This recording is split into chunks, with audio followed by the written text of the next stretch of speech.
Food अपनी body के अंदर लेना है या खाना है कि जिसमें जितने भी पोषक तत्व हैं, जितने भी न्यूट्रिशन है, वो प्रॉपर मात्रा में हो, प्रॉपर क्वांटिटी में हो, जितनी हमारी एक बॉडी को नीड है। हेलो एवरीवन, तो कैसे हैं आप सब। आज की इस वीडियो में बात करने वाले हैं क्लास 12th फिजिकल एजुकेशन के चैप्टर 5 की, जिसका नाम है खेल और पोषण। और ये वीडियो टोटल न्यू सेशन के अकॉर्डिंग रहने वाली है 2025 एंड 26। और जो उसके फ्री पीडीएफ नोट्स आपको प्रोवाइड करा दिए जाएंगे कहां पर, टेलीग्राम ग्रुप पर, जिसका नाम है class 12th ESP new group. तो यहाँ पर आप ज्वाइन कर सकते हैं। आगे हम बात करें, आप मुझे इंस्टाग्राम पर फॉलो कर सकते हैं, यूजर नेम आपके सामने, आपकी कुछ भी पर्सनल क्वेरी है तो आप मेरे से पूछ सकते हैं। आगे चलते हैं, तो ये आपके टॉपिक है इस चैप्टर से, ठीक है भाई, जो कि सीबीएसई ने हमको दिए हैं। तो ये टॉपिक आपके इस चैप्टर के अंदर आप देख सकते हो, हर एक टॉपिक को हम कवर कर रहे होंगे और काफी डीपली कवर कर रहे होंगे, ठीक है। तो स्टार्ट करते हैं। देखो भाई, तो यहाँ पर चैप्टर का नाम है खेल और पोषण। तो पोषण आएगा कहाँ से? जब हम फूड खाएंगे, जो भोजन करेंगे, तो कहीं ना कहीं पहले आपको भोजन का मतलब पता होना चाहिए, ठीक है। वैसे सबको पता होगा, लेकिन चैप्टर पढ़कर तो भाई जानेंगे ही, है ना। तो ऐसे सभी पदार्थ, ठीक है, ऐसे सभी पदार्थ जो कि तरल भी हो सकते हैं और ठोस भी हो सकते हैं, ठीक है। जैसे कि आप कोई लिक्विड पी रहे हैं या कोई ठोस यानी कोई रोटी वगैरह कुछ भी खा रहे हैं, तो सभी पदार्थ जो हम खाते हैं और पाचन क्रिया के द्वारा उसे अवशोषित करा जाता है, तो और उससे बेसिकली हम क्या करते हैं, एनर्जी लेते हैं, है ना। तो भोजन कहलाता है। तो कहने का मतलब है कोई भी पदार्थ है, ठीक है, जिससे बेसिकली क्या हो रहा है, वो पाचन क्रिया के द्वारा अवशोषित हो रहा है, ठीक है। और इससे हम क्या ले रहे हैं, एनर्जी ले रहे हैं। क्या ले रहे हैं भाई, एनर्जी ले रहे हैं, ठीक है। तो इसी को हम क्या कहते हैं, फूड कहते हैं। समझ आ गया? तो ये ध्यान रखना है तुम्हें। और हमें भोजन में क्या, संतुलित आहार की जरूरत होती है। अब यहाँ पर जो मेन आपका चैप्टर स्टार्ट होगा यहाँ से, संतुलित आहार से, कि भाई संतुलित आहार क्या है। भोजन तो हमको पता है क्या है, कि भाई जो भी हम फूड ले रहे हैं, इनटेक कर रहे हैं अपनी बॉडी के अंदर, उसको इस्तेमाल कर रहे हैं एनर्जी के लिए, वो फूड है, खाना है, भोजन है। लेकिन संतुलित आहार यानी कि बैलेंस डाइट का मतलब क्या है, ये आपको पता होना चाहिए, है ना। बैलेंस डाइट का मतलब क्या है, तो इसी की हम बात करते हैं। पहले देखो भाई, संतुलित आहार का मतलब होता है, देखो भाई, संतुलित मतलब बैलेंस। तो बैलेंस का मतलब क्या है ना, आप वही ऐसा आपको खाना लेना है, आपको ऐसा फूड अपनी बॉडी के अंदर लेना है या खाना है कि जिसमें जितने भी पोषक तत्व हैं, जितने भी न्यूट्रिशन है, वो प्रॉपर मात्रा में हो, प्रॉपर क्वांटिटी में हो, जितनी हमारी एक बॉडी को नीड है। समझ रहे हो? ध्यान रखना है। तो एक बैलेंस डाइट क्या होती है, बेसिकली आप इस इमेज से समझ सकते हो कि भाई जिसमें सारे पोषक तत्व मौजूद हो जो हमारी बॉडी को दैनिक कार्यों को पूरा करने के लिए चाहिए होते हैं, ठीक है। तो इसको हम संतुलित आहार कह देते हैं। तो ऐसे आहार जिसमें व्यक्ति को शरीर के सभी आवश्यक तत्व उचित मात्रा में प्राप्त होते हैं, उसे संतुलित आहार कहते हैं। समझ आ गया? तो शरीर के लिए जितने भी आवश्यक तत्व हैं, एलिमेंट है, पोषक तत्व हैं, वो सब उचित मात्रा में होते हैं ऐसे भोजन के अंदर, उसी को हम क्या कहते हैं, ऐसे भोजन को हम संतुलित आहार कहते हैं, बैलेंस डाइट कहते हैं। समझ आ गया?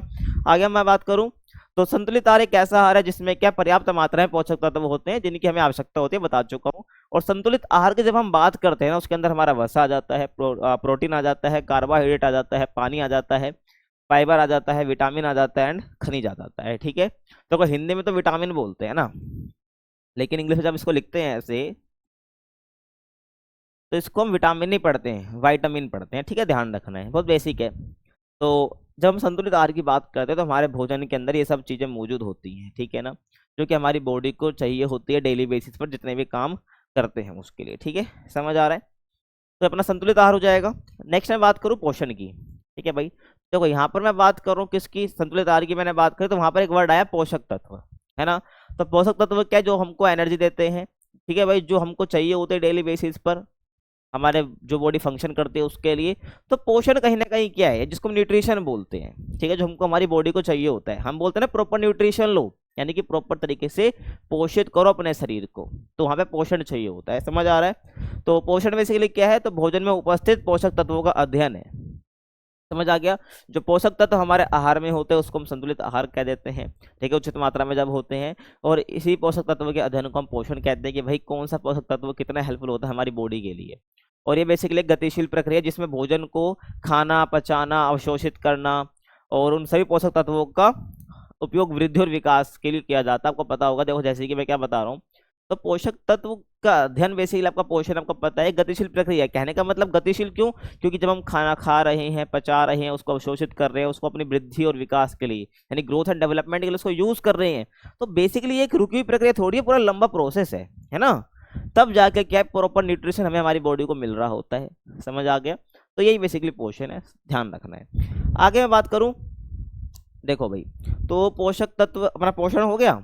अब जो पोषक तत्व है ना उसके प्रकार होते हैं, उसके दो टाइप्स होते हैं। कितने? दो टाइप्स होते हैं, एक मैक्रो और एक माइक्रो। ठीक है, मैक्रो पोषक तत्व और एक माइक्रो पोषक तत्व, समझ आ रहा है? या भाई मैक्रो को आप वृद्ध कह सकते हो, वृत्त नहीं वृद्ध कह सकते हो, और माइक्रो को आप सूक्ष्म पोषक तत्व भी कह सकते हो। अब देखो भाई, पोषक तत्व मैंने बता दिया जो हमारी बॉडी को चाहिए होते हैं। तो मैक्रो पोषक तत्व वो होते हैं जो हमारे बॉडी को ज्यादा मात्रा में चाहिए होते हैं, यानी जो हमारी बॉडी को भाई चाहिए ही चाहिए और ज्यादा मात्रा में चाहिए, अगर हमें डेली बेसिस पर अपना वर्क करना है, बॉडी को फंक्शन कराना है तो। ठीक है, जिसमें क्या, और अपना मैक्रो पोषक तत्व में क्या क्या आ जाता है? कार्बोहाइड्रेट, प्रोटीन, वसा एंड जल आ जाता है, समझ आ रहा है? अब मैं माइक्रो पोषक तत्व की बात करूं तो इधर देखिए, सूक्ष्म जिसमें हम बात करते हैं, जिसमें आपका विटामिन आ जाता है एंड खनिज आ जाता है, यानी मिनरल्स, समझ आ रहा है? तो मैक्रो पोषक तत्व के दो टाइप्स होते हैं, मैक्रो पोषक तत्व, माइक्रो पोषक तत्व, या वृद्ध पोषक तत्व और सूक्ष्म पोषक तत्व। बात एक ही है।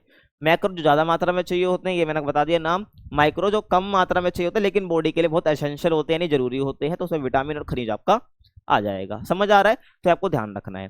नेक्स्ट मैं बात करता हूँ, देखो भाई, मैक्रो पोषक तत्व जो बता चुका हूँ, वैसे भी ऐसे पोषक तत्व जो हमारे भोजन में अधिक मात्रा में होते हैं, अधिक मात्रा में चाहिए होते हैं, और बेसिकली ये हमारे शरीर को जिन पोषक पदार्थों की अधिक मात्रा में आवश्यकता होती है, मैक्रो पोषक तत्व कहलाते हैं, जैसे कार्बोहाइड्रेट, प्रोटीन, वसा और जल।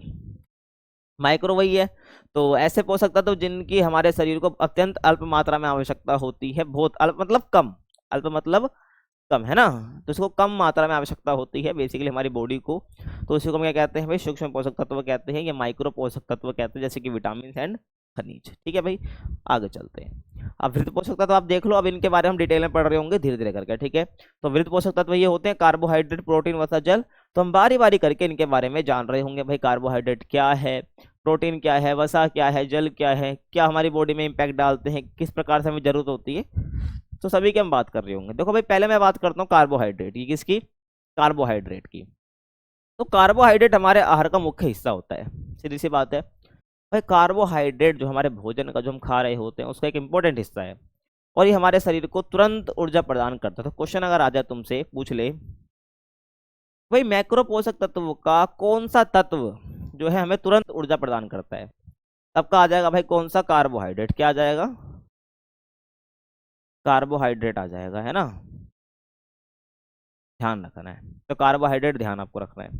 और बेसिकली मैं आगे बात करूं तो मैंने इसको इरेज कर ले, देखो, और 1 ग्राम कार्बोहाइड्रेट में लगभग 4 कैलोरी ऊर्जा मिलती है। ठीक है, आपको कैलोरी के बारे में तो पता ही है, हम कहते हैं ना कैलोरी बर्न करनी है वगैरह, तो हर खाने से हमें कैलोरी मिलती है। तो अगर हम 1 ग्राम कार्बोहाइड्रेट का इंटेक कर रहे हैं फूड के थ्रू बॉडी में, तो 4 कैलोरी ऊर्जा हमें मिलती है। ठीक है, और ये कैलोरी बर्न होगी तो हमें एनर्जी मिलती है, ध्यान रखना है। और ये पचने के बाद ग्लूकोज में बदल जाता है।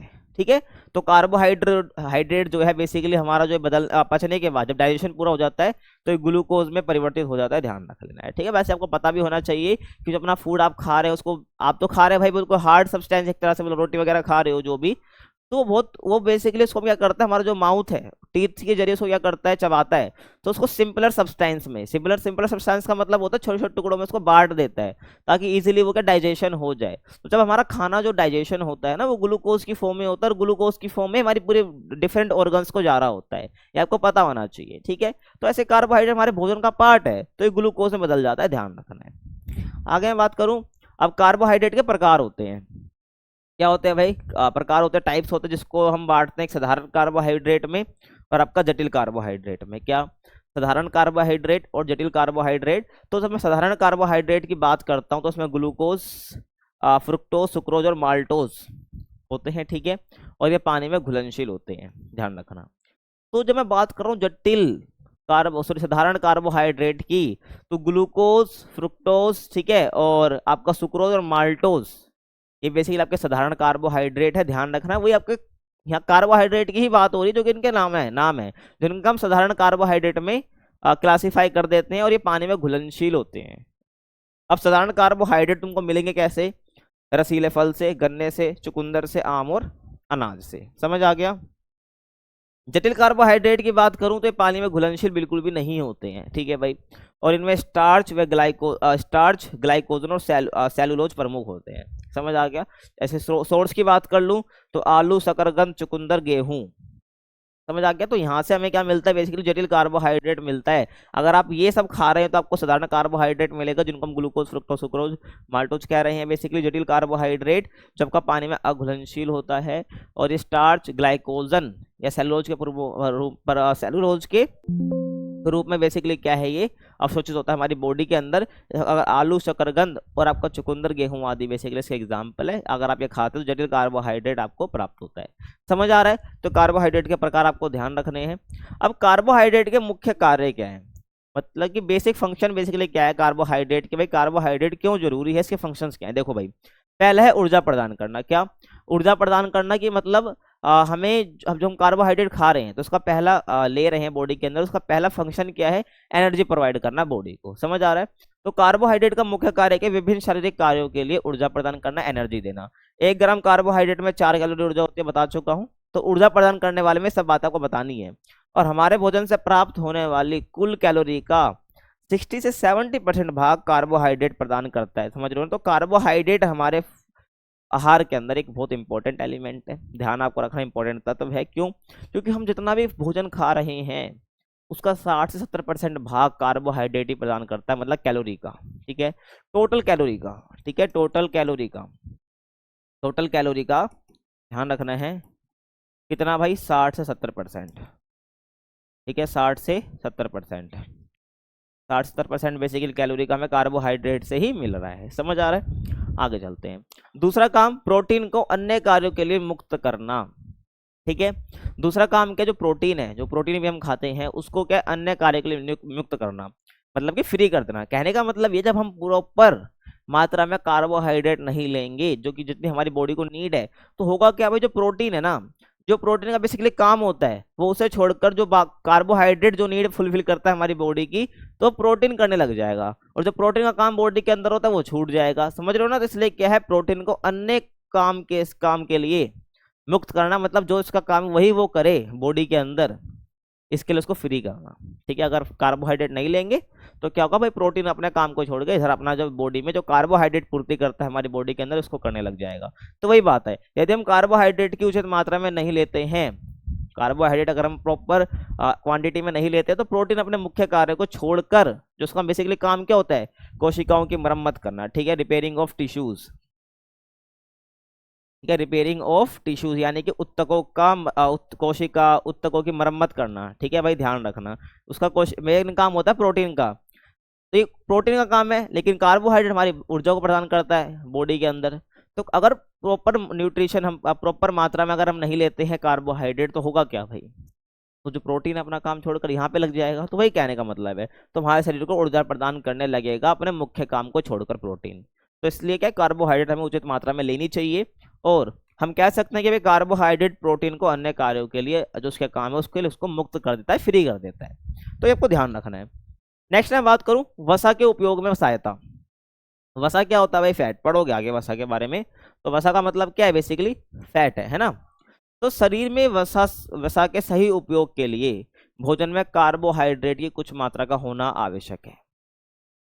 जो हमारे बॉडी में फैट होता है, फैट जम जाता है, तो शरीर में वसा का सही उपयोग अगर करना है तो उसके लिए भोजन में कार्बोहाइड्रेट की कुछ मात्रा का होना बहुत जरूरी है। यदि वसा का उपयोग ऊर्जा प्राप्ति के लिए किया जाए तो उससे कुछ हानिकारक पदार्थ भी उत्पन्न हो सकते हैं, और कार्बोहाइड्रेट की उपस्थिति हानिकारक पदार्थों को का बढ़ाना रोकती है। समझ रहे हो ना, ध्यान रखना है। तो मैंने यहाँ पर एक बात बोली क्या, कि वसा का उपयोग ऊर्जा प्राप्ति के लिए करना है तो ये हानिकारक पदार्थ उत्पन्न हो सकते हैं। तो ऐसे में जो कार्बोहाइड्रेट है ना, कार्बोहाइड्रेट की उपस्थिति जो है हानिकारक पदार्थों का बढ़ना रोकती है। तो इसलिए क्या है, कार्बोहाइड्रेट की उचित मात्रा का होना बहुत जरूरी है। और जब वसा का हम उपयोग करते हैं तो उसके लिए भी क्या, आपको कार्बोहाइड्रेट चाहिए ही चाहिए। और जब ज्यादा कार्बोहाइड्रेट हो जाता है तो कहीं ना कहीं आपका वो वसा में ही कन्वर्ट हो रहा है, ध्यान रखना है आपको। ठीक है, तो ये समझ आ गया।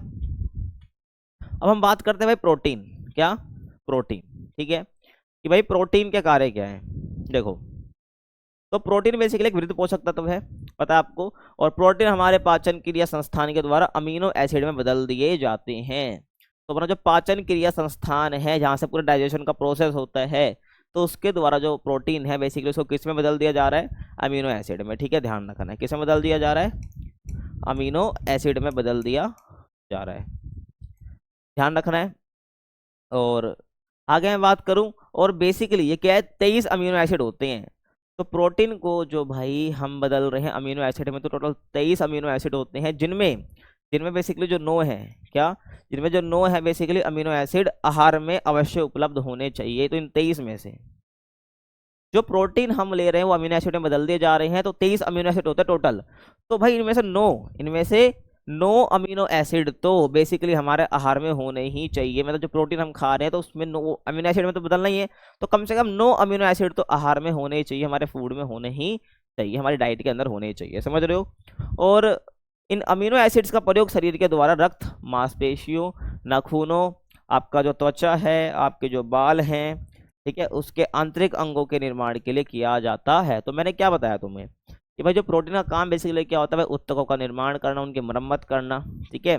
तो ऐसे में भाई अमीनो एसिड का प्रयोग बेसिकली क्या शरीर के द्वारा करा जाता है मांसपेशियों, नाखूनों, त्वचा, बाल और आंतरिक जो हमारे इंटरनल ऑर्गन्स हैं, ठीक है ना, आंतरिक अंग है, उनके निर्माण के लिए किया जाता है इन अमीनो एसिड का। तो 9 अमीनो एसिड तो हमारे आहार में होने ही चाहिए, तभी कहा जाता है भाई प्रॉपर न्यूट्रिशन आपको लेना है, प्रॉपर प्रोटीन आप लीजिए, ध्यान रखना है। आगे बात करूं, प्रोटीन बेसिकली क्या है, नए ऊतकों को बनाता है। मैंने बोला भाई टिश्यूज को निर्माण करता है। अब टिश्यू क्या है, यानी ऊतक क्या है, तो ऊतक मतलब टिश्यू ही होता है। तो ऊतक बेसिकली है क्या, आपने कोशिका सुना है, ये बेसिक यूनिट है हमारी लाइफ की, यानी जो हमारी पूरी बॉडी है वो कोशिकाओं से ही बनी है, ठीक है। देखो होता क्या है, कोशिकाओं से आपकी क्या बनती है, ऊतक बनता है। क्या बनता है, कोशिकाओं से ऊतक बनता है। ऊतक से आपका बेसिकली क्या बन रहा है, ऑर्गन्स बन रहे हैं, और ऑर्गन से पूरा ह्यूमन बॉडी बन रही है, यानी ऑर्गन सिस्टम बन रहा है, समझ रहे हो। तो वही मैं कह रहा हूँ, तो ऊतक बनाने के लिए प्रोटीन चाहिए होता है, ठीक है भाई। और टूटे फूटे ऊतकों की मरम्मत भी करता है, यानी कि जो टूटे फूटे ऊतक है, टिश्यू मान लो बिगड़ गया है, टूट गया है तुम्हारी बॉडी के अंदर, किसी भी कारण से हो सकता है, तो उसकी मरम्मत करने में प्रोटीन काम कर रहा होता है, ठीक है, समझ आ रहा है। और जल तथा अम्लों के संतुलन को भी नियमित करता है, ठीक है भाई। आपको जो जल है और जो अम्ल है, यानी एसिड जो है, उसको बैलेंस बनाने में भी काफी कि हमारी प्रोटीन मदद कर रहा होता है, तो तुमको ध्यान होना चाहिए, ठीक है भाई। आगे चलते हैं। अब प्रोटीन का स्रोत क्या है, यानी कि प्रोटीन हमें कहाँ कहाँ से मिलता है, तो तुम्हें पता होना चाहिए। तो दूध और दूध से बने पदार्थ से मिलता है भाई हमें। साबुत दालें जो होती हैं वहां से हमें क्या प्रोटीन मिल जाता है। मांस और अन्य मांसाहारी आहार, ठीक है, मतलब ये कोई भी ऐसा खाना जिसमें वो जो मतलब कि वो वेज नहीं है, नॉन वेज है, और मांस से, ठीक है। डायरेक्टली आप कह सकते हो भाई मांसाहारी आहार, इसको हटा भी सकते हो। तो यहाँ से हमें प्रोटीन मिल जाता है। मेवे और तैलीय बीज, ये कुछ क्या है, प्रोटीन के स्रोत हैं। जैसे कि आप यहाँ पे देख सकते हो इमेज में, सब बेसिकली क्या है, प्रोटीन के लिए प्रोटीन युक्त भोजन है ये, समझ रहे हो ना। ये प्रोटीन के स्रोत है, समझ आ रहा है। नेक्स्ट मैं बात करूं, अब प्रोटीन के मुख्य कार्य क्या है बेसिकली, ठीक है। यहाँ पर बेसिकली क्या हमने प्रोटीन के कार्य देखे, तो यहाँ पर कार्य भी कह सकते हो, या प्रोटीन के, बस यहाँ पर प्रोटीन के बारे में जान रहे हैं हम, ठीक है। बाकी कार्य में आप ये लिख सकते हो, ऐसी कोई बात नहीं है, या प्रोटीन के बारे में आता है, तो बस प्रोटीन के बारे में हमने जान लिया। अब प्रोटीन के मेन काम क्या है, वही जो पीछे मैंने बताया लगभग वो सेम है लगभग यहाँ पर, ठीक है, लेकिन जान लो अलग सेपरेटली। तो प्रोटीन शरीर में ऊतक का निर्माण करता है, टूटे फूटे ऊतकों की मरम्मत करता है, शारीरिक वृद्धि और शरीर के रख रखाव के लिए बहुत जरूरी है, और बचपन से वयस्क होने तक लगातार वृद्धि के लिए हमें क्या भोजन में प्रोटीन का नियमित रूप से होना जरूरी है। और एंजाइम और हार्मोन, रासायनिक पदार्थ जो कि क्या प्रोटीन से बने होते हैं, ठीक है। अपने जो एंजाइम है, जो हार्मोन है, जो कि केमिकल पदार्थ है, केमिकल सब्सटेंस है, जो कहीं ना कहीं किससे बने होते हैं, प्रोटीन से ही बने होते हैं। तो प्रोटीन होना बहुत जरूरी है हमारे शरीर के अंदर, क्योंकि जो एंजाइम और जो हार्मोन बन रहे हैं कहीं ना कहीं हमारी बॉडी के लिए बहुत जरूरी होते हैं, ठीक है, ध्यान रखना। एंजाइम के बहुत सारे काम होते हैं, जैसे कि भाई हम खाना खाते हैं तो उसको भाई एसिडिक बनाने में, जैसे कि भाई मैं बात करूं, स्टमक है अपना, है ना, तो स्टमक के अंदर अपना जो भाई पेप्सिन वगैरह कुछ एंजाइम होते हैं, ठीक है। तो बेसिकली क्या कर रहे होते हैं ये हमारे खाने को एसिडिक बना रहे होते हैं, फिर बाद में एक मतलब ऐसे बहुत सारे एंजाइम हो रहे होते हैं जो कहीं ना कहीं हमारे डाइजेशन में मदद कर रहे होते हैं। खाने को एसिडिक बनाते, फिर एक एसिडिक आता है बाद में आपका स्मॉल इंटेस्टाइन में, जो कि क्या उसको क्षारक बना देता है। मतलब कहने का मतलब जब आपने पाचन तंत्र पढ़ा होगा अपने छोटी क्लासेस में, यहाँ मैं बताना नहीं चाह रहा हूँ, ठीक है, काफी लंबी वीडियो बनेगी, तो उसमें क्या आपने कई एंजाइम के बारे में पढ़ा होगा, हार्मोन्स के बारे में पढ़ा होगा। तो कहीं ना कहीं जो एंजाइम है, ठीक है, तो ये एंजाइम और जो हार्मोन है आपके कहाँ से, प्रोटीन से बने होते हैं, समझ आ गया। आगे चलते हैं। और हीमोग्लोबिन जो है ना बेसिकली आपका रक्त में उपस्थित प्रोटीन युक्त लाल रंग का पदार्थ है, ठीक है। जो हीमोग्लोबिन आपको पता है क्या है, जो आपका ब्लड है, जो आपका ब्लड है वो रेड कैसे होता है, हीमोग्लोबिन की वजह से, ठीक है।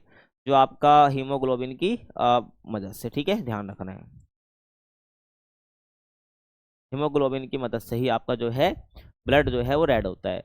तो हीमोग्लोबिन जो कि रक्त में उपस्थित प्रोटीन युक्त लाल रंग का पदार्थ होता है। तो हीमोग्लोबिन के अंदर बेसिकली क्या है, जो रक्त में उपस्थित हीमोग्लोबिन है बेसिकली ये प्रोटीन युक्त लाल रंग का पदार्थ होता है जो अपना हीमोग्लोबिन है। यानी इसके बाद कहूँ तो इसके अंदर क्या होता है, प्रोटीन प्रेजेंट होता है, ठीक है, ध्यान रखना है। और शरीर को ऊर्जा प्रदान करने के लिए प्रोटीन का प्रयोग किया जा सकता है। और 1 ग्राम प्रोटीन से 4 कैलोरी ऊर्जा मिलती है, ठीक है। तो 1 ग्राम प्रोटीन से कितनी ऊर्जा मिलती है भाई, 4 कैलोरी ऊर्जा मिलती है, ध्यान रखना है। और यदि हम भोजन में कार्बोहाइड्रेट की उचित मात्रा नहीं लेते हैं तो प्रोटीन क्या अपना मुख्य कार्य छोड़कर शरीर को ऊर्जा प्रदान करता है। और ऊर्जा प्रदान करना कार्बोहाइड्रेट का काम है। लेकिन अगर कार्बोहाइड्रेट उचित मात्रा में नहीं लेते हैं तो प्रोटीन बेसिकली अपना काम छोड़कर शरीर को ऊर्जा प्रदान करता है। समझ रहा है, समझ आ रहा है? तो ये आपको ध्यान रखना है, ठीक है।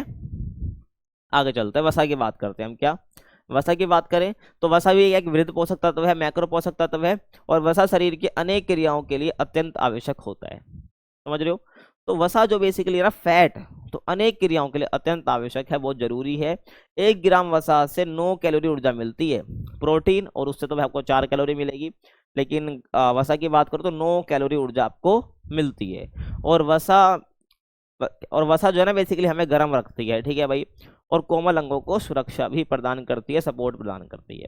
और वसा हार्मोन के उत्पादन में भी सहायता करती है। ये कुछ बेसिक वसा के बारे में बातें पता होनी चाहिए कि जो वसा है बेसिकली हार्मोन के उत्पादन में, अब हार्मोन बहुत तरह के होते हैं हमारी बॉडी के अंदर, तो उसके उत्पादन में कहीं ना कहीं सपोर्ट कर रही होती है कौन, वसा यानी फैट, ध्यान रखना है। वसा के स्रोत की बात करूं तो वनस्पति तेल, ठीक है, मेवे, आवाकैडो, ठीक है, फल, ये कुछ हो जाएंगे। और पशु स्रोत की बात करूं तो मांस, मछली, अंडे हो जाएंगे। और दूध से बने पदार्थ बेसिकली क्या है, ये सब आपका वसा का स्रोत है। समझ आ रहा है? अब जल की बात करते हैं, लास्ट है अपना मैक्रो पोषक तत्व। जब जल की हम बात करते हैं तो जल बेसिकली क्या है, भोजन का एक आवश्यक तत्व है, आपको पता है। क्योंकि अपनी बॉडी का 70% हिस्सा किससे बना है, इसी पानी से बना है, जल से बना हुआ है, ठीक है। रक्त में भी लगभग 90% पानी ही होता है। रक्त में भी बेसिकली क्या है, 90% जल होता है, आपको पता होगा। तो जब भी क्या होता है ना भाई, 2 से 3 गिलास, 2 से 3 लीटर यानी कि 8 से 10 गिलास पानी आपको पीना चाहिए। तो इसलिए कहते हैं वो, क्योंकि हमारी बॉडी का 70% हिस्सा पानी से बना हुआ है, जल से बना हुआ है। तो ऐसे में जल बहुत इंपॉर्टेंट हो जाता है। तो 8 से 10 गिलास पानी पीना चाहिए। और जल के माध्यम से ही क्या शरीर की विभिन्न कोशिकाओं तक हम क्या आवश्यक पोषक तत्व पहुंच पाते हैं, ठीक है, ध्यान रखना है। क्योंकि जल में 90% हिस्सा पानी ही है। और रक्त के माध्यम से ही क्या अपनी बॉडी ऑर्गन्स तक क्या है, जो भोजन है जो कि ग्लूकोज में बदल चुका है, वो क्या है पहुंचता है डिफरेंट बॉडी ऑर्गन्स तक। ये तो पता ही आपको है ना, बता दिया मैंने पीछे। तो वही है, तो विभिन्न कोशिकाओं तक, या कोशिकाओं की जगह आप उत्तक लिख सकते हो, विभिन्न उत्तकाओं तक क्या है आवश्यक पोषक पदार्थों को, पोषक तत्वों को पहुंचाता है या पहुंचते हैं जल की मदद से, ठीक है ना। अब तुम बोलोगे नहीं जल थोड़ी ना रक्त होता है, तो रक्त मैंने बता दिया क्यों होता है, ठीक है ना, क्योंकि रक्त में भी 90% पानी है, तो इसलिए जल यहाँ पर लिख दिया है। और पानी जो आपका जो जल है भोजन को पचाने के लिए, भोजन को पचाने के लिए भी क्या सहायता करता है, ध्यान रखना है। और जल हमारे शरीर के तापमान को नियमित रखने में या नियंत्रित करने में मदद करता है, ठीक है। आपको जो बॉडी का टेम्परेचर है, ठीक है, आपको जो बॉडी का टेम्परेचर है वो कंट्रोल रहे, बॉडी का टेम्परेचर क्या है भाई, कंट्रोल रहे, ठीक है। तो इसलिए भी कि आपको जो जल है भाई बहुत इंपॉर्टेंट हो जाता है, ध्यान रखना है। और जल शरीर में जो विषाक्त पदार्थ हैं, टॉक्सिक सब्सटेंस जिसको आप कहते हैं, उसको बाहर निकालने में भी मदद करता है शरीर के। समझ आ गया? तो ध्यान रखना, ठीक है। तो जल, आपको जल के बारे में इतनी बातें तो पता ही होनी चाहिए। तो हमने यहाँ पर क्या है भाई मैक्रो पोषक तत्व की बात कर ली है। अब हम बात करेंगे माइक्रो पोषक तत्व या आप कह लो सूक्ष्म पोषक तत्व की, ठीक है। तो देखिए सूक्ष्म पोषक तत्व बता चुका हूँ, वैसे होते क्या है जिनकी हमारे शरीर को अल्प मात्रा में आवश्यकता होती है, ठीक है। इसमें विटामिन और खनिज लवण हमारे आ जाते हैं। देखो भाई, तो पहले मैं बात करता हूँ विटामिन की। तो भोजन के अवयव हैं ये बेसिकली क्या है, या मैं कहूँ तो एलिमेंट है या घटक है भोजन के, क्या विटामिन, जिनकी क्या है सभी जीवों को अल्प मात्रा में आवश्यकता होती है। ये नहीं कि भाई विटामिन चाहिए ही नहीं, नहीं, बहुत कम मात्रा में हमें इसकी आवश्यकता होती है। और रासायनिक रूप से ये कार्बनिक यौगिक होते हैं, ध्यान रखना है, ठीक है, यानी कि कार्बन से मिलकर बने होते हैं, मैं कहूँ तो कार्बनिक यौगिक होते हैं। और इस यौगिक को विटामिन कहा जाता है, समझ आ रहा है। तो भोजन के वो अवयव जिनकी क्या भाई सभी जीवों को बहुत कम मात्रा में आवश्यकता होती है और कार्बनिक यौगिक होते हैं, ठीक है, तो उन्हीं को क्या विटामिन कहा जाता है, जो कि क्या शरीर द्वारा पर्याप्त मात्रा में स्वयं उत्पादन उसका या उत्पन्न नहीं किया जा सकता है, तो हमें कहीं ना कहीं एक्सटर्नल सोर्स से ही लेना पड़ेगा, ठीक है। तो शरीर द्वारा पर्याप्त मात्रा में खुद से बेसिकली उत्पन्न नहीं किया जा सकता, बल्कि भोजन के रूप में इसे हमें लेना होता है, ध्यान रखना। जब तो हम कहते हैं कि भाई ऐसा खाना खाना चाहिए जिसमें जो विटामिन हो वो हो, क्योंकि विटामिन के अपने अपने फायदे हैं जो कि अलग अलग चीजों में मदद कर रहे होते हैं हमारी बॉडी के अंदर। ये कम मात्रा में हमें चाहिए होता है, ज्यादा मात्रा में नहीं चाहिए होता है, बाकी कार्बोहाइड्रेट वसा वगैरह हमें ज्यादा मात्रा में चाहिए होता है। समझ आया विटामिन के बारे में। अब विटामिन भी दो प्रकार के होते हैं, कौन कौन से, एक होते हैं जल में घुलनशील, एक होते हैं आपके वसा में घुलनशील, ठीक है। तो देखिए भाई, तो जल में घुलनशील विटामिन की बात करूं तो vitamin B and vitamin C आ जाएगा, ठीक है। तो जो जो जल में घुलनशील है, मतलब कि ऐसे विटामिन जो कि भाई जल में घुल जाते हैं, तो विटामिन बी एंड सी है। और वसा में घुलनशील जो आपके भाई विटामिन ए डी ई के, समझ आ गया। मतलब कि अगर हम विटामिन ए डी ई के, ठीक है, ए डी ई के का यूज करना है तो कहीं ना कहीं वसा उसमें बहुत मदद करती है। तो वसा बेसिकली ए डी ई के जो है आपका विटामिन है, इनको यूज करने में काफी मदद कर रही होती है। तो बेसिकली वसा में घुलनशील ये वाले विटामिन होते हैं, जल में घुलनशील ये वाले होते हैं। और एक यहाँ पर ध्यान रखना है, जो विटामिन बी है ना, इसका ग्रुप है, मतलब जैसे कि बी1 करके ऐसे, ठीक है, बी3 ऐसे करके, तो बहुत सारे ग्रुप हो जाते हैं इसके, ठीक है। पर लेकिन आपको ध्यान रखना है बी और सी। बाकी सी का एक नाम पूछ लेता आपके एग्जाम में कि भाई विटामिन सी का केमिकल नेम क्या है, तो इसका chemical name basically ascorbic acid. क्या ध्यान रखना है, एस्कोर्बिक एसिड, एस्कोर्बिक एसिड, ठीक है। तो ध्यान रखना भाई, काफी इंपॉर्टेंट है विटामिन सी का केमिकल नेम, तो एस्कोर्बिक एसिड है, ध्यान रख लेना है। तो जल में घुलनशील मैंने बता दी, और विटामिन बी सी होता है, और वसा में घुलनशील ये वाले होते हैं, समझ आ गया। अब देखिए खनिज लवण की बात करूं तो ये भी सूक्ष्म पोषक तत्व है, बता दिया है ना मैंने, सूक्ष्म पोषक तत्व माइक्रो ही है ये भी, जो कि बेसिकली जिनकी आवश्यकता जीवन भर चाहिए होती है, लेकिन बहुत कम मात्रा में पड़ती है। जिनकी जरूरत हमारी बॉडी को जीवन भर चाहिए होता है भाई, लेकिन बहुत कम मात्रा में ही पड़ती है। और स्थूल पोषक तत्वों के विपरीत मानव शरीर द्वारा ये बहुत कम मात्रा में ही लिए जाने वाला आवश्यक खनिज आहार है, ठीक है भाई, ध्यान रखना है। कहने का मतलब है जो हम आहार लेते हैं ना, बहुत उसमें बहुत कम परसेंट में ही हम खनिज लवण का यूज कर रहे होते हैं, ले रहे होते हैं, इनटेक कर रहे होते हैं एज अ आहार, एज अ फूड। समझ आ गया तुम्हें, ध्यान रखना है। और देखो भाई, अब मैं वृद्ध खनिज लवण की बात करूं कि भाई जो जो खनिज लवण है अपना माइक्रो पोषक तत्व, लेकिन इन खनिज में भी कुछ खनिज कम में ही, कुछ ज्यादा कम चाहिए होते, कुछ कम मात्रा में चाहिए होते हैं, कुछ ज्यादा मात्रा में चाहिए होते हैं। तो से वृद्ध खनिज लवण कौन कौन सा अपना, कैल्शियम है, पोटेशियम है, सोडियम है, मैग्नीशियम है, फॉस्फोरस है, आयोडीन है और लोहा तांबा है, ठीक है भाई। तो ये ध्यान रखना है तुमको, ठीक है बस। तो ये तुम्हें पता होना चाहिए खनिज लवण कौन कौन से वृद्ध में कौन कौन से आते हैं, ठीक है। आगे चलते हैं। अब देखो भाई, हमने पोषक तत्व की बात करी, उसके टाइप्स की बात हमने कर ली है, लेकिन कुछ होते हैं गैर पोषक तत्व। क्या होते हैं गैर पोषक तत्व? जिनसे हमें कोई न्यूट्रिशन नहीं मिल रहा होता, जिनसे हमें कोई पोषण नहीं मिल रहा होता, बट जब भी वो यूजफुल होते हैं, इंपॉर्टेंट होते हैं, ठीक है भाई। तो हमारे आहार के वे तत्व जिनमें हमें किसी प्रकार का पोषण नहीं मिलता है, और आहार के अपोषक तत्व कहलाते हैं, किंतु ये तत्व हमारे पाचन के लिए लाभदायक होते हैं। किसके लिए? डाइजेशन के लिए, ध्यान रखना, ठीक है, डाइजेशन के लिए, डाइजेशन के लिए, ठीक है, ध्यान रखना है। अब आगे देखो, तो हम बारी बारी करके बात करेंगे गैर पोषक तत्व की, जो कि आपके एग्जाम पॉइंट ऑफ व्यू से शॉर्ट क्वेश्चन के लिए, लॉन्ग क्वेश्चन के लिए भी इंपॉर्टेंट है, ठीक है। देखो भाई, तो फाइबर बेसिकली क्या है? तो फाइबर जो है मल त्याग में सहायक होता है और कब्ज होने से रोकते हैं बेसिकली, और आंतों की कार्य प्रणाली जो है, जो हमारा आते हैं इंटेस्टाइन है, वो सुचारू रूप से चले, उसमें सहायक होते हैं। और ताजे फलों में हमें क्या फाइबर प्रचुर मात्रा में देखने को मिल जाता है, ठीक है। जो भी ताजे फल है वहां पर आपको फाइबर खूब मात्रा में मिल जाएगा, तो ध्यान रखना है। और उसके बाद है रंग यौगिक। क्या? रंग यौगिक। अब देखो, आप ऐसे बहुत सा फूड खाते हैं, खाना खाते हैं, जहां पर उसमें क्या एक्सटर्नली तौर पर क्या है, नेचुरल कलर नहीं है उसका, लेकिन हम इसको कलर डाला जाता है, जो कि मतलब कुछ नुकसान नहीं करता है आपको, लेकिन उससे क्या बेसिकली उस खाने को दिखने में अच्छा लगता है। जो फूड है उसको हम क्या बाहरी तौर पर क्या भैया आर्टिफिशियल कलर जो उस पर चढ़ा रहे हैं, ठीक है। तो उससे क्या होता है, वो फूड जो है हमें देखने में अच्छा लगता है तो हमारा खाने का मन भी करता है। तो कहने का मतलब है रंग योगी वही होते हैं। तो यह रंग से बेसिकली भोजन को आकर्षक बनाया जाता है। और खाद्य पदार्थों में जो है प्राकृतिक तौर पर रंग होता है, जैसे फल और सब्जियां लाल हो, जैसे कि मैं कहने का मतलब है खाद्य पदार्थों में जो प्राकृतिक तौर पर रंग होते हैं, मान लो वो नहीं है तो उसको वैसा दिखाने के लिए वो बाहर से रंग खुद लगा देते हैं, ठीक है, आकर्षक बनाने के लिए। तो खाद्य पदार्थों में प्राकृतिक तौर पर रंग होता है, जैसे फल व सब्जियां लाल, संतरी, पीले, नीले, हरे और सफेद रंग की होती हैं, ठीक है भाई। अब मान लो किसी में नहीं है तो भी हम लगा देते हैं, ठीक है, ध्यान रखना। बाकी प्राकृतिक रूप से जो रंग होते हैं फलों में, वो तो आपको पता है, जैसे कोई सेब है वो रेड होता है, सीधी सी बात है ना। अब ऐसे हर सब्जी के कलर होते हैं जो कि रंग यौगिक उसको हम कहेंगे। खाद्य स्वाद यौगिक की बात करूं तो स्वाद यौगिक ना तो ऊर्जा और ना ही पोषण देते हैं। ये पदार्थ बेसिकली कि हमारे भोजन का स्वाद बढ़ाते हैं। जैसे एग्जाम्पल के लिए, अब तुम खाने में नमक डालते हो तो नमक से तुम्हें कोई ऊर्जा नहीं मिल रही है, बट आपके खाने का स्वाद बढ़ा रहा है। क्या बिना नमक के आप खाना खा सकते हो? क्या नहीं खाओगे ना, मजा ही नहीं आएगा।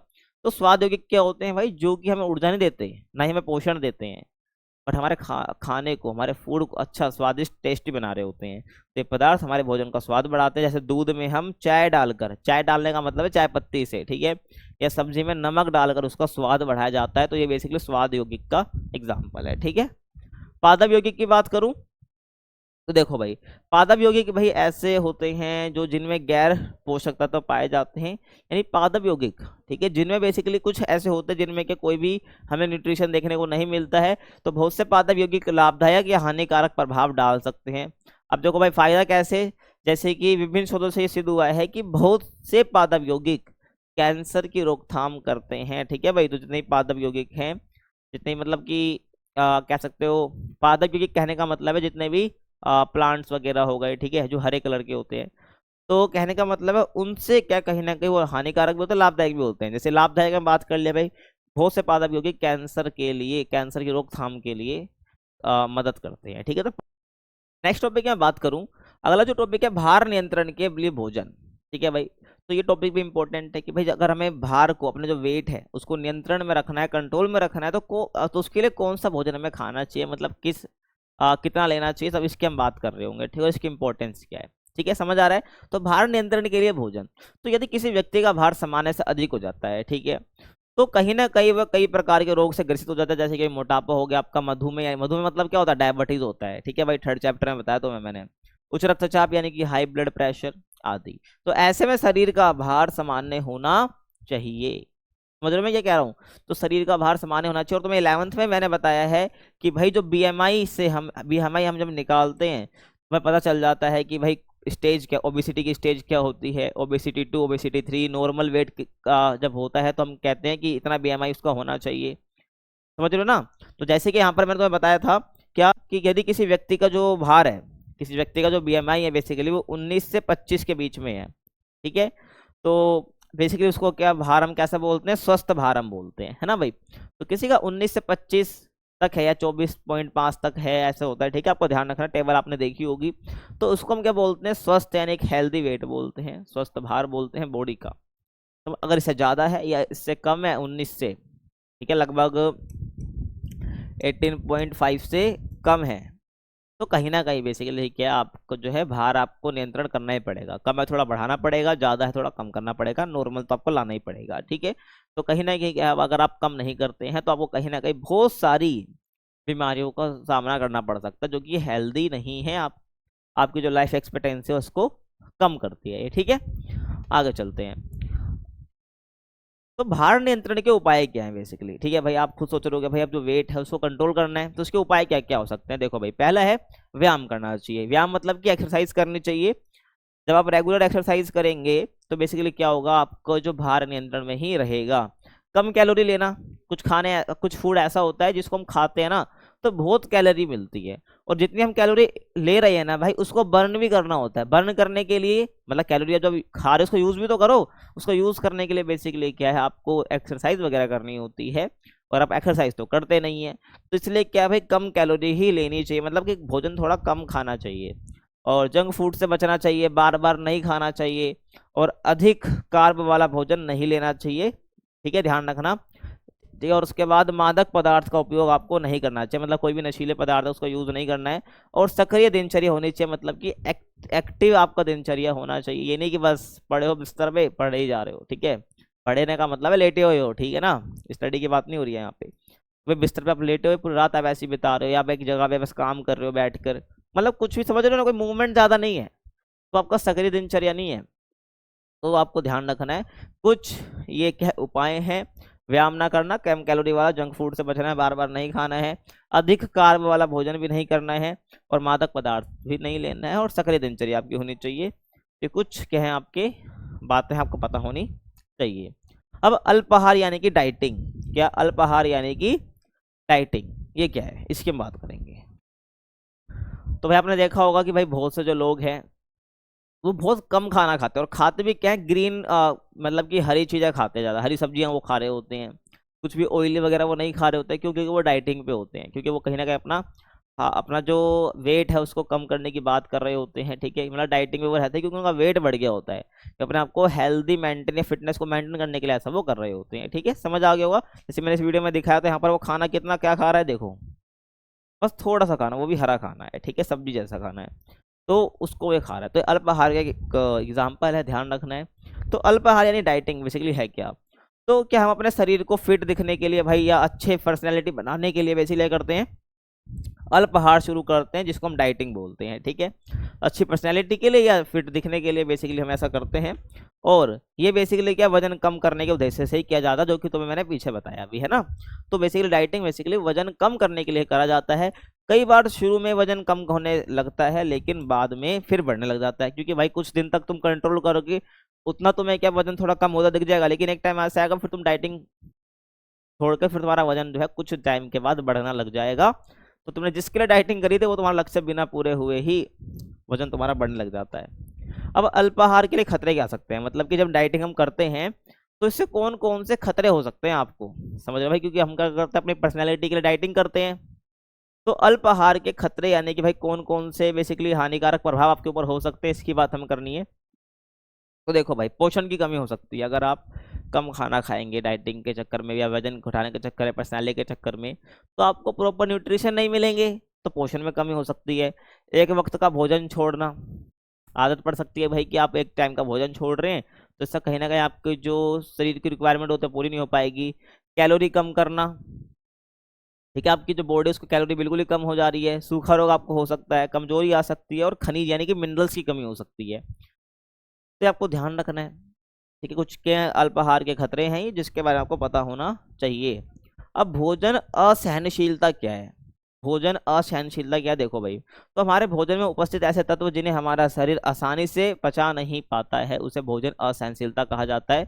तो आपको पता है ना, कुछ फूड ऐसे होते हैं जिसको हमारा बॉडी डाइजेस्ट ही नहीं कर पाती है, तो उसको हम क्या बोलते हैं, भोजन असहनशीलता बोलते हैं, ध्यान रखना है।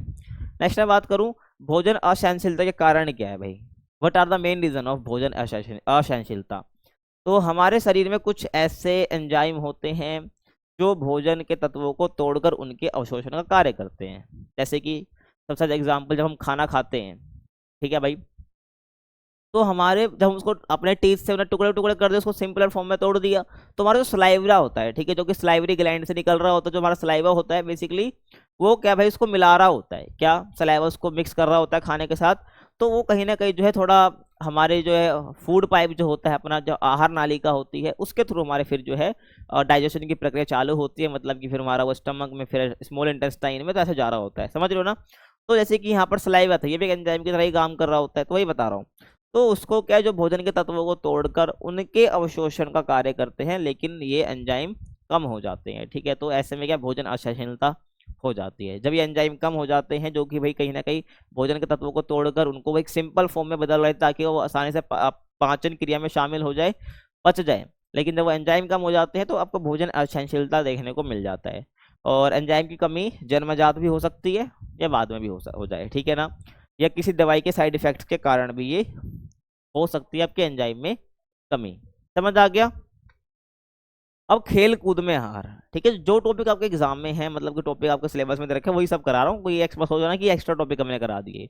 आपको यूट्यूब पे कोई 20 मिनट की वीडियो भी देखने को मिल जाएगी, ठीक है, तो आपको 30 मिनट की देखने को मिल जाएगी, कोई कोई 10 मिनट में भी चैप्टर खत्म करा रहा होगा, लेकिन क्या फायदा, वो सबको इंपॉर्टेंट चीज बता के निकल जाएंगे, बस चैप्टर पूरा कवर नहीं कराएंगे। एक बार अपने चैप्टर पूरा कवर कर लिया ना, क्वेश्चन कहीं से भी आ जाए भाई कर लोगे, ठीक है, ध्यान रखना। तो खेल कूद में आहार क्या है, देखो भाई, तो खेल पोषण का संबंध बेसिकली क्या है, खिलाड़ियों के द्वारा लिए जाने वाले तरल पदार्थ या भोजन, ठीक है, कोई भी ड्रिंक वगैरह वो ले रहे हैं या कोई फूड वो खा रहे हैं, तो खेल कूद में आहार का मतलब है जो खिलाड़ी बेसिकली जो खाना खा रहे हैं, ठीक है।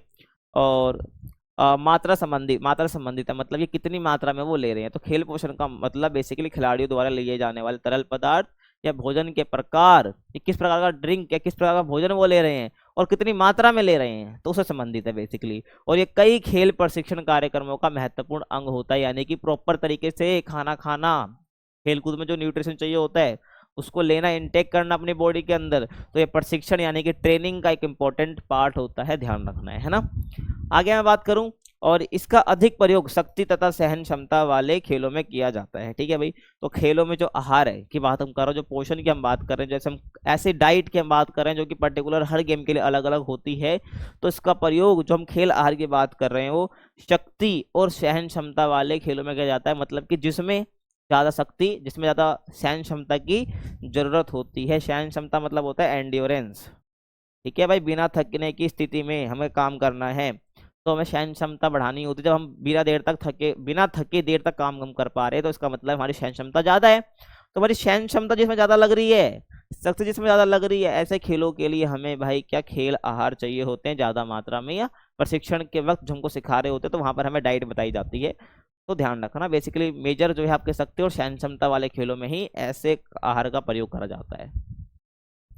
और जैसे कि आपका भारोत्तोलन हो गया, कुश्ती हो गया, साइकिल दौड़ हो गई, ये विभिन्न प्रकार की दौड़े हो गई, तो ये कुछ गेम्स है जिसमें आपकी शक्ति और सहन क्षमता आपको दोनों चाहिए, और ऐसे में आपको डाइट अच्छी लेनी पड़ेगी। जो खेल कूद में आहार जो का मतलब है यहाँ पर जो खेल कूद के लिए डाइट बनाई गई है उसके लिए, है ना। आगे देखो, और खेलों के क्षेत्र में पोषण का बहुत बड़ा महत्व है, सही बात है। आप स्पोर्ट्स खेल रहे हैं, आपको प्रॉपर न्यूट्रिशन आप नहीं ले रहे तो बात नहीं बनेगी। और किसी भी खिलाड़ी को पर्याप्त और संतुलित आहार केवल उसे तंदुरुस्त रखने के लिए नहीं दिया जाता, बल्कि जो है उसको खेलों के दौरान होने वाली जो शारीरिक थकान है उससे उभरने और ऊर्जा की आवश्यकताओं को पूरा करने के उद्देश्य से भी दिया जाता है, ठीक है। हम क्या सोचते हैं खाना खाएंगे हम फिट रहेंगे, है ना, लेकिन बेसिकली जो है उसको आहार जो दिया जाता है ना, संतुलित आहार जो उसको दिया जाता है या पर्याप्त आहार जो उसको दिया जा रहा है, बेसिकली क्या है फिट रखने के लिए तो दिया ही जा रहा है, लेकिन क्या भाई शारीरिक थकान उसको ना हो गेम के दौरान, प्रॉपर उसको ऊर्जा की आवश्यकता होती रहे। तो इसलिए बेसिकली इस उद्देश्य से क्या उसको जो आहार है जो कि उसकी पर्टिकुलर जो गेम है उसके हिसाब से जो डाइट बनाई गई है उसको दिया जाता है, ठीक है, ध्यान रखना। अब खेल कूद में आहार का महत्व क्या है, ठीक है भाई, कि भाई जो आहार है, जो बेसिकली फूड की आप बात करें, डाइट की आप बात करें, आहार का मतलब डाइट है, ठीक है, एक तरह से जो आपके लिए डाइट बनाई है खेल कूद में उसका महत्व क्या है। खेल प्रदर्शन में सुधार होता है, इंपॉर्टेंट है वैसे क्वेश्चन, ठीक है, ध्यान रखना। खेल प्रदर्शन में सुधार के लिए भाई आप प्रॉपर जब न्यूट्रिशन लेंगे, प्रॉपर आहार लेंगे, उस जो पर्टिकुलर आपके प्रशिक्षण के टाइम पे आपको बताया गया है, तो कहीं ना कहीं खेल प्रदर्शन में सुधार नहीं होगा ना, क्योंकि आप थकेंगे नहीं ना। शरीर को पुष्ट और मजबूत बनाना भाई, जब खेल कूद में आप आहार प्रॉपर ले रहे हैं तो आपका शरीर क्या फिट रहेगा, पुष्ट मतलब फिट रहेगा और मजबूत रहेगा, ठीक है। रिकवरी में सहायक होगा, मतलब कि जब आप मान लो अपने रेस्ट जब लिया है ना, मान लो ब्रेक होता है हर गेम के बीच में, जब आपने ब्रेक लिया है तो आपकी जो रिकवरी होती है फटाफट, मतलब कि जो वापस आप एनर्जी रीगेन कर रहे होते हैं वो जल्दी जल्दी हो जाती है, ठीक है।